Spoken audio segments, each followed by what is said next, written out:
people are starting to believe these things, that there are no accidents, that we create our own reality, that we are all one. But sometimes they end up almost feeling like catchphrases. And I wondered if you could just take us through what's really meant behind those things I've just said. But when you say there are no accidents, what we would mean if we were discussing that is that everything comes in response to vibration. And so if you are offering a vibration, that manifestation that matches that vibration will be. And no one can do anything to you because no one can vibrate for you. Certainly you can be influenced to a perspective or a vibration, but ultimately you are the offerer of your vibration and you have control about your vibration. So when someone says there are no accidents, they would accurately be meaning that whatever happens to anyone is a vibrational match to the offering. So someone who's blindsided in a car accident has been offering a vibration that matches that essence. In other words, they may have been talking about things not going well for them. They may have been feeling powerless. They may have been responding to an employer who doesn't seem to understand them, or to a mate who doesn't understand them. They may have been critical of traffic. They may be unhappy with enforcement or police control. They may be unhappy with people who speed. There are any number of things that they may have been focusing upon, but something active in their vibration is at the heart of everything that happens to everyone. We do not say nothing happens by accident. We use a different word. We say you are the creator of your own reality, and you may be creating intentionally or you may be creating by default. And by default, we mean you're offering vibration all over the place, you just don't know you're doing it.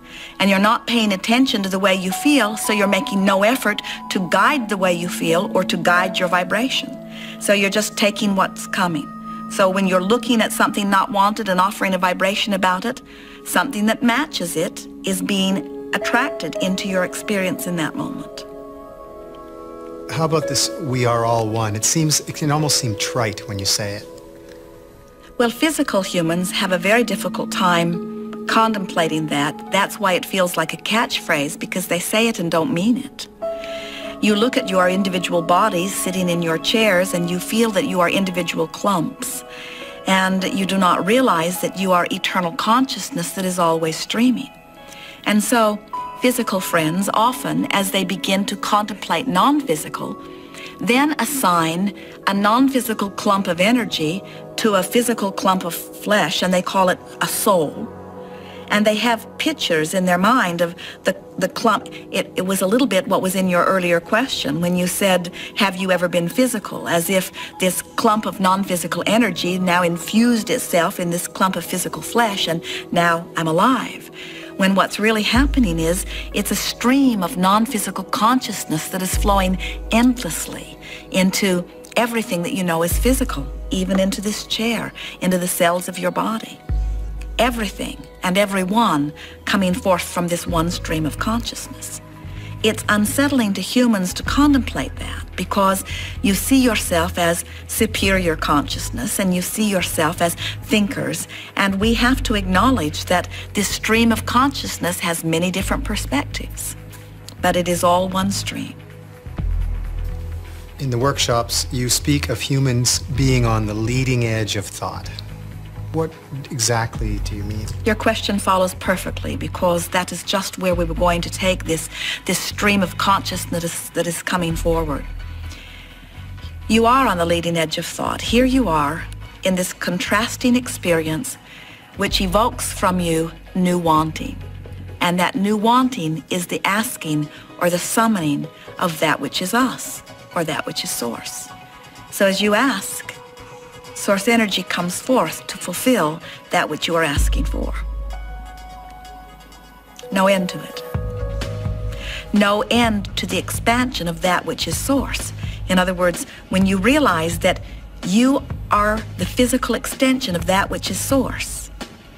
And so here you are banging around out here, developing new desires, and source coming forth in response to those desires.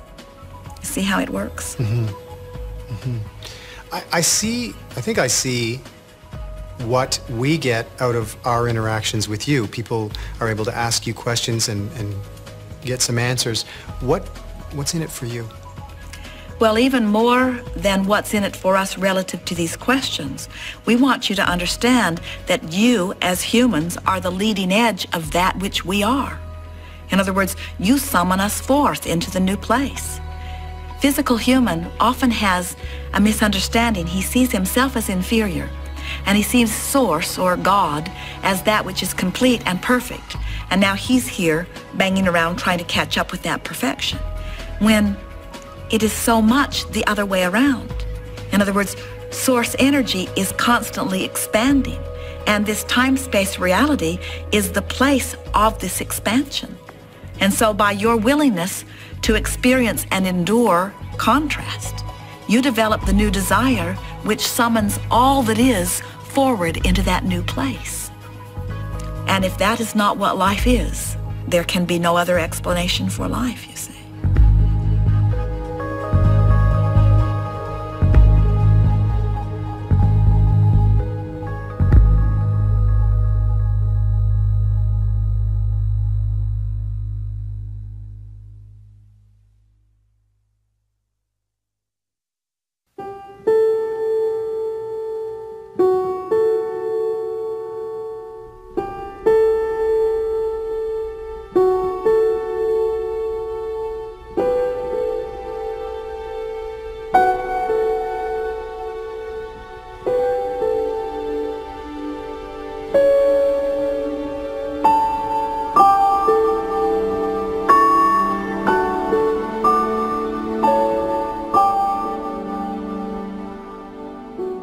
Is Earth a special place? I mean, you look up into the stars and you hear these numbers that there's billions of stars and there could be billions of planets around. Is there something special about where we happen to be? It is a magnificent place. It is the manifestation of so much thought that has gone before. In other words, it was created from the idea before it even took physical form. It's a big question and a hard to hear answer, but there is thought, and then there is thought form, and then there is manifestation. The thing we most want you to hear about this magnificent time-space reality that you call Earth is it is continuing to expand. It is not finished. Those who inhabit it, even including the one-celled amoeba in the ocean, are having personal experiences where personal preferences are being born, and that preference is answered, so the continuation of life continues. This Earth is a living, breathing being, expanding and benefiting by those like you who inhabit it. Are there other places similar to Earth? Infinite. Too many to name or number. Well, on that same kind of track, these days in particular, these days meaning, I guess, since the 60s, we hear things about, you know, flying saucers, and there's crop circles and things that go bump in the night. What else is out there? Everything you can imagine. This is an expansive universe, and every thought that has ever been thought has set something into motion. So by thinking that these things are out there, they are out there? Sometimes you are picking up on what is there, sometimes you are creating it even in your imagination. Steven Spielberg has added tremendously to this universe. Through his imagination. We want you to understand that in this universe, there are vibrational frequencies. And while there are many other time-space realities, they are in a different vibrational frequency than that which you are. So you are not intertwining. In the same way that you understand that you are having conversation with Abraham, who is consciousness that is not focused here in your time-space reality, you have access to consciousness that is focused anywhere you can reach it vibrationally. In other words, universally, you help environments. As you thrive in one environment, and you know how to thrive, and you project your thought of thriving, others have access to that. There are many things that inventors discover in their mind that are projections of thoughts from other places, you see. We've all got these things out there we want, whatever it is, health, money. We've all got our heart's desire that we want. Can you explain to me again how, in concrete, step by step, we can head towards these things that we want? Well, when you think about it, every subject is really two subjects. What is wanted and lack of it, or absence of it. When you identify a desire, name something. Money, more money. So when you pick up the stick that has more money on one end of it, on the other end of it is not enough money. And you are vibrating somewhere along this stick. So if you've been having the experience of not enough money, you've been observing it, you've been talking about it, you've been worrying about it, and you are now, from your awareness of not having enough money, asking for more money, you are not a vibrational match to more money. You're a vibrational match to not enough money. And you can tell which end of this stick you are most a vibrational match to by the way you feel when you think about money. So when you think about money, if it makes you feel free, and it makes you feel exhilarated, and it makes you feel adventurous, then you're on the vibrational end of the stick that matches dollars flowing to you. That's why rich people get richer. They feel prosperous, they feel abundant, they feel well-being, and so they're not holding money away from them. And that's why people who don't have enough money so often don't allow more money into their experience. So the key to moving up the stick, so to speak, is to find a way to feel more prosperous, to stand where you are because you can't do anything other than that, but try to play down the not enough money while you play up how well things are going. We encourage someone who is in a place where they want more money to put $100 in their pocket and spend it mentally all day long. People say, well, if I had $100, I would feel more prosperous. And we say, then pretend that you have $100 in your pocket if you cannot find $100 to put in your pocket. But you must find the essence of feeling more prosperous before you open the door to prosperity. You can't buck the current. You can't feel poor and allow more money into your experience. You have to find a way to shift the way you feel. It's a mental thing. So you're using words like pretend and imagine. Or remember. But I think so many people just roll their eyes when they hear that. That's... What can I do with that? Pretend and imagine. Try it and see what happens. Show yourself that with a little bit of effort, you can shift your vibration. And when you shift your vibration, you see, let's talk about this, the way we like to describe this, because we're trying to orient you into this awareness that you are a vibrational being. You are energy, first and foremost. You see yourself as flesh, blood, and bone, and action-oriented. So let's talk about these two concurrent paths that are flowing all the time. So you don't have enough money, so your logic tells you that, well, to get more money, I must find a way to earn more money. So I will find a way to get better employment, which means now I need more education, which means now I need time off from the employment that I already have in order to get the education.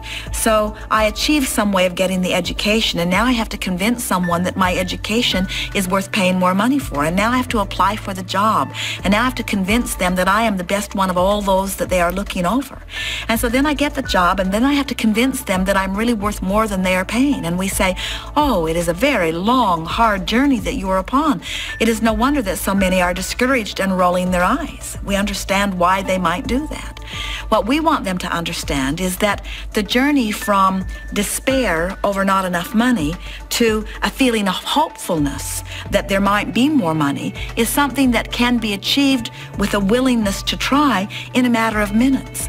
And if you take the time to just leave behind your pessimism and cynicism and despair and find just a little flicker of hope, and you try to keep it alive just for a few seconds, 68 really is enough for the universe to get a fix on your new vibrational stance. 68 seconds. 68 seconds is all it takes to flicker from despair into hopefulness. Now you have shifted vibrationally enough that now evidence will begin to reveal itself to you. And so it doesn't take much. Roll your eyes if you want to, and we certainly understand why you would. But try just to feel a little more hopeful and maintain it for just a little bit of time, and then watch what begins to happen, because the slightest shifting in your vibrational stance yields huge benefits in terms of manifestation. The better it gets, the better it gets, the better it gets, the better it gets, the better it gets. So you're essentially just saying try it. Try imagining that you are not sick or whatever, imagining what it feels like to be in a healthy body. Start with something easy. Don't take the issue that you've been beating yourself over the head with for the last 20 years and say, I'm going to test it on that. Start with something easy. Take some subject that you don't have huge resistance about and ponder it and contemplate it and imagine it and watch how quickly the universe will yield it to you. Could you give me an example or two? One day, Esther was allowing Abraham to speak with a woman on the telephone. And the woman was very resistant. We could not see her physical body, but we are certain she was rolling her eyes. She wasn't having any of it. She was in a very uncomfortable place on many subjects, and she could not hear what we were saying.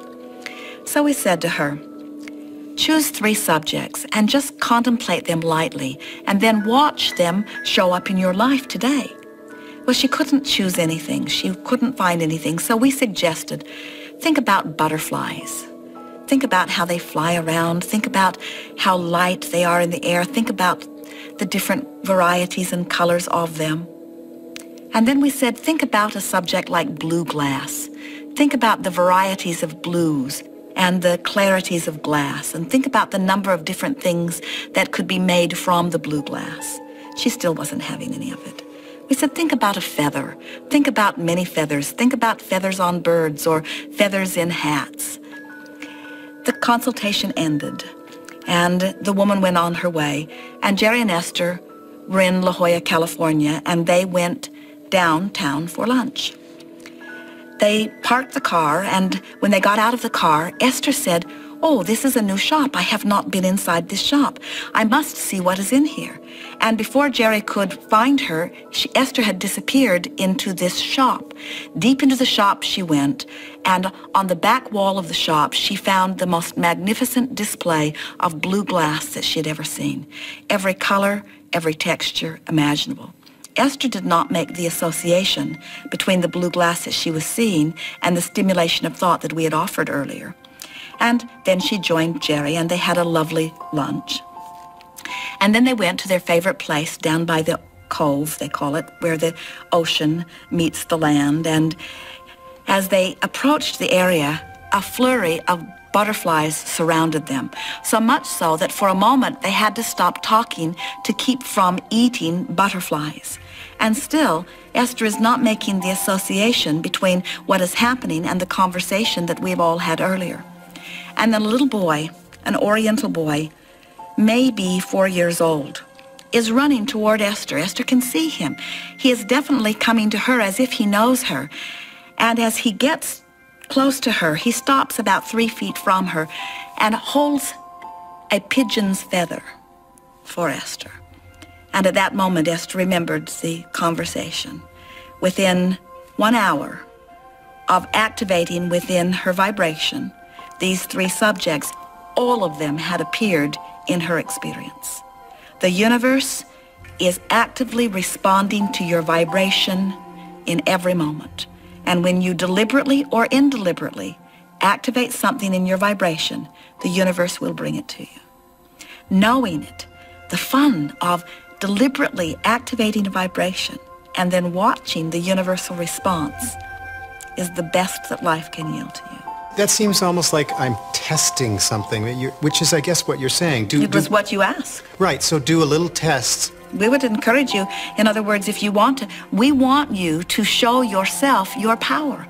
We want you to remember who you are. We want you to remember that you are the creator of your own experience and that life is supposed to be good and that there is nothing that you cannot be or do or have and that life is supposed to be fun.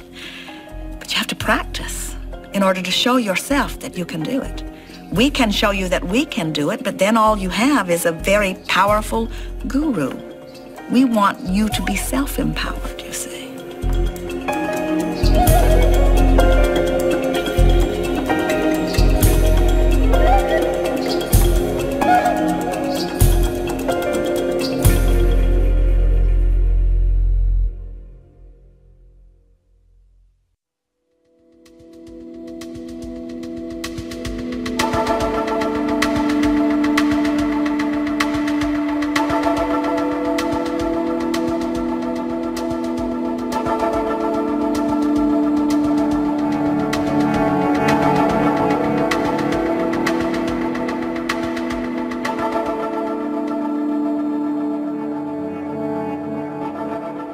I thought it might be fun to ask a non-physical entity about something as straight or physical as sex. I mean, the world is obsessed with it in a way.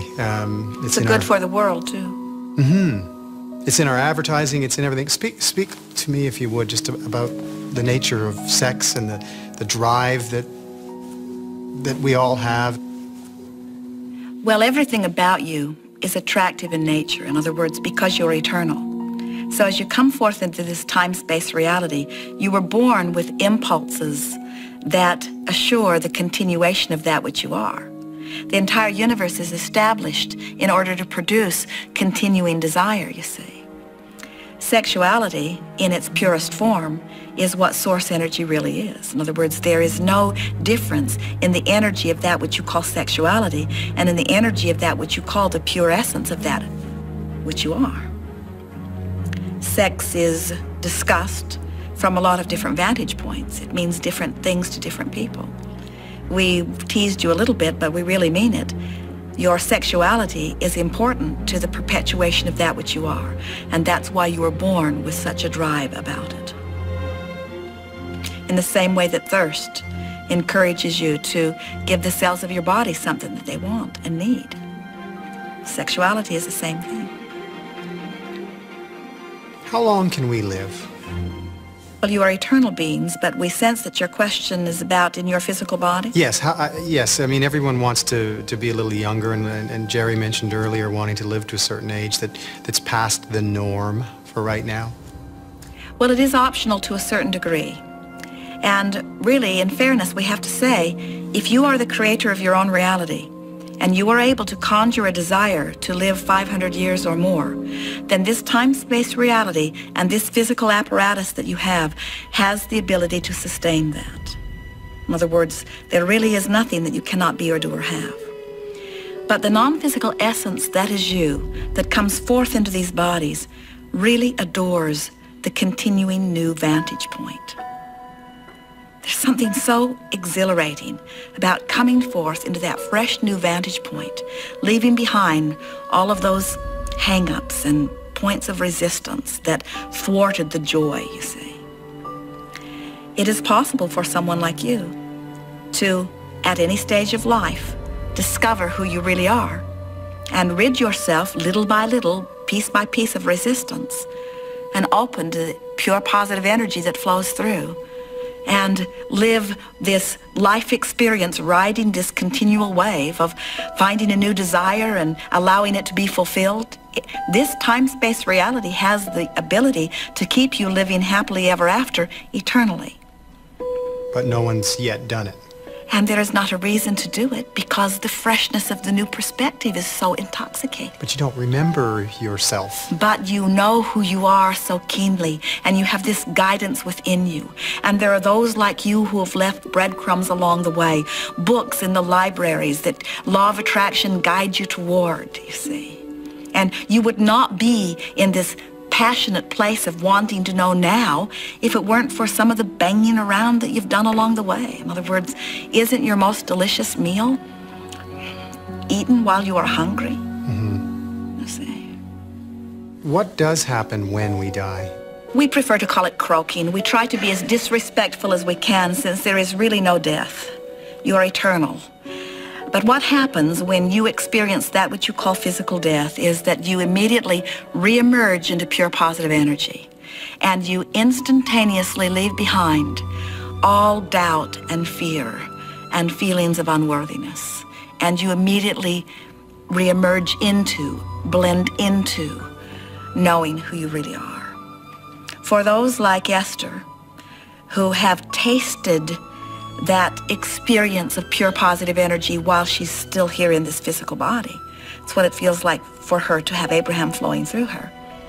Her death experience will feel like the next logical step. She will not feel the extraordinary relief that someone who has lived in constant negative emotion would feel. So the sensation of dying is a bit of a variable, but everyone, without exception, experiences the release of all of that. If you knew how delicious the death experience is, you would not give it to those buggers that you are condemning. If you were in our physical shoes, what would be your idea of perfect happiness here? Being in your physical shoes. Whether that was somebody who was having a rough life or not. Oh, life. The way you feel about it is optional. And if you were down here in our physical shoes, what would be your greatest extravagance? Oh, there is nothing that is extravagant about anything. If you have the ability to imagine it, the universe must deliver it to you. Extravagance implies shortage or limit, and there is not any of that. Well, what would give you the most pleasure in this life experience? Sex. Are you being tongue-in-cheek here, or? No. Anything that is physical and sensual. Anything that is amplifying the existence of source energy in a physical body. We really want you to get past a feeling of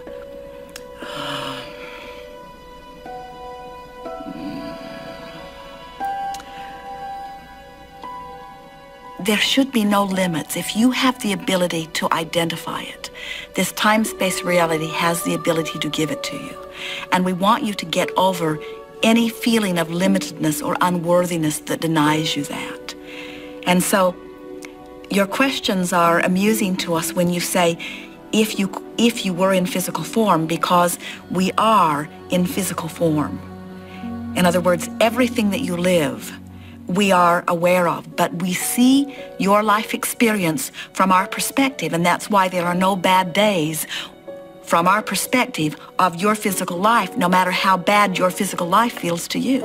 And in fact, the negative emotion that you feel is your separation from that which we are. You should feel like we do, you see. Right. If we were to join you in your vibration, then there would be no such thing as negative emotion, because the source that is you would be vibrating at the same level of your vibration. The fact that we do not ever join you in your lower vibration is in fact the reason that you feel negative emotion. It is your indication of your separation from that which is really you. That's big. Yeah. What human quality do you most enjoy? Do you most get a kick out of? Everything that is human is pleasing to us. Your ability to focus, your ability to decipher, your ability to move about, your interaction with one another, your willingness to interplay with one another, your constant desire to understand the resources of your time-space reality, your insatiable thirst for understanding more, your wanting to reach beyond what is, your willingness to go into a new place, your desire to understand not only your time-space reality, but that which goes beyond, your ability and insight as you interact with one another to adapt to your environment, your willingness to understand your environment and your capability of adapting to it. Physical, the best of all worlds.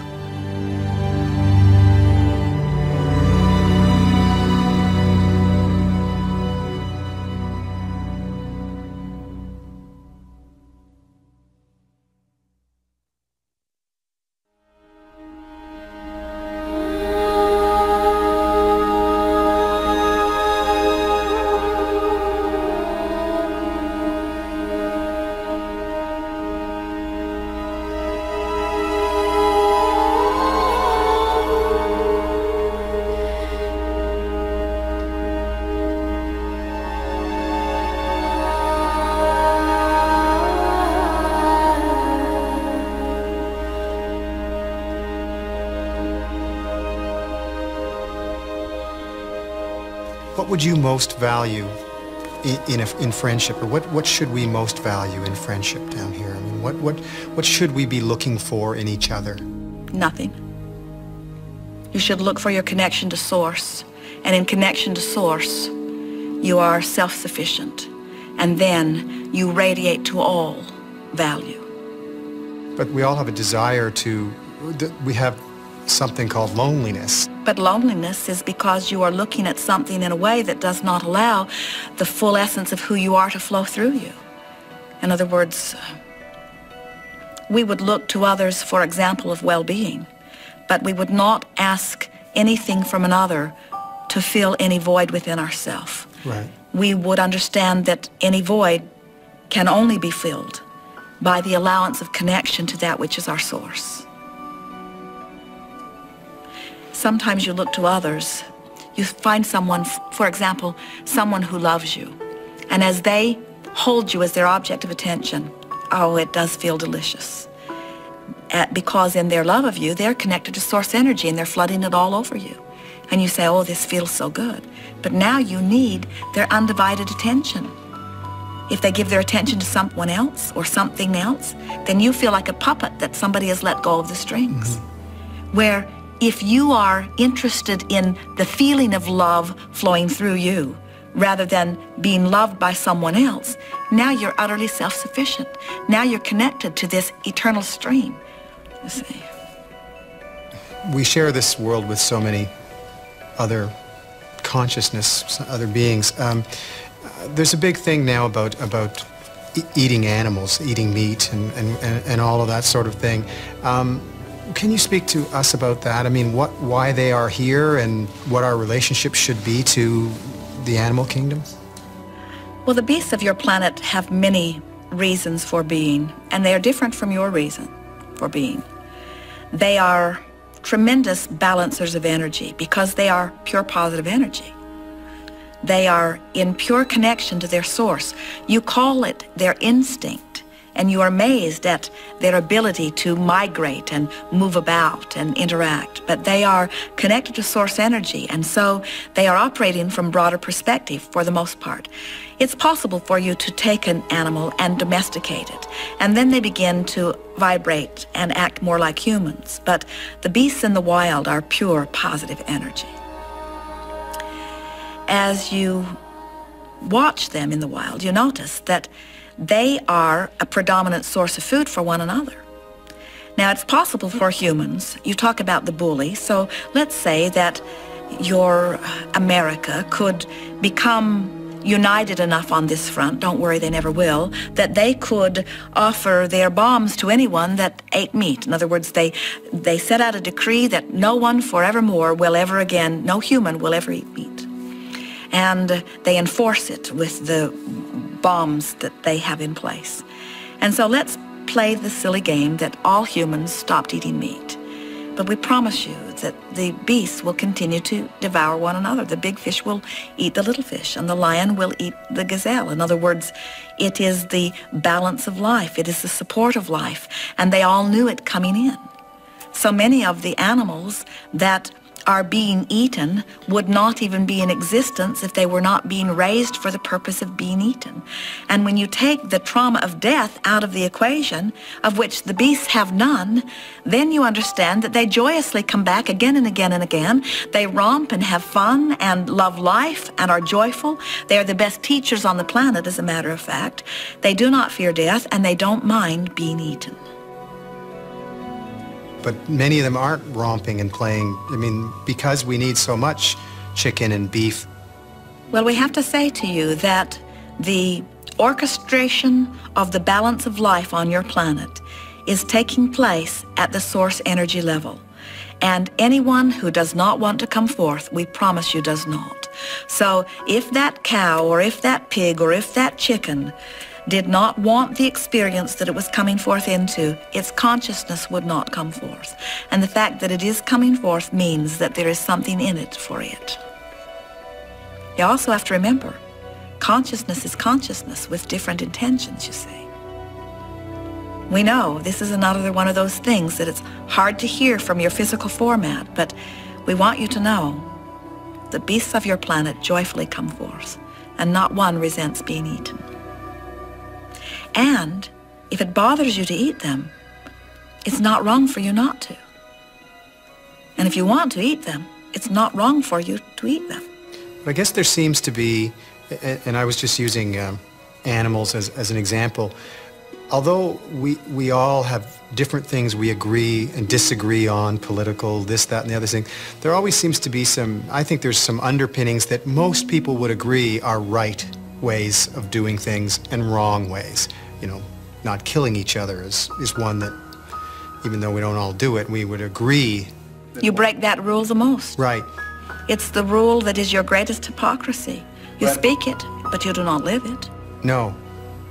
But is that not a right and a wrong? That it is wrong to kill each other, period? If that is true, then at the basis of that belief must be that it is wrong to experience death, which must mean that it is wrong to be the eternal being that you are. In other words, it is from an awkward footing that all of these rights and wrongs have been determined, you see. Mm-hmm. There just are not giant right and wrongs in the sky. Right. I wanted to wrap things up, and I'm feeling like I don't have the right question to ask to finish this off. And I've heard you speak so positively and upliftingly many times. And so I just wanted to sort of leave it open to you to just... Oh, we all make too much of this. We make too much of being physical. We make too much of that which is non-physical. You came forth into this time-space reality intending to have a glorious life experience, and left to your own devices you would. In other words, you are born seeking joy. You are born knowing that you're supposed to feel joyful.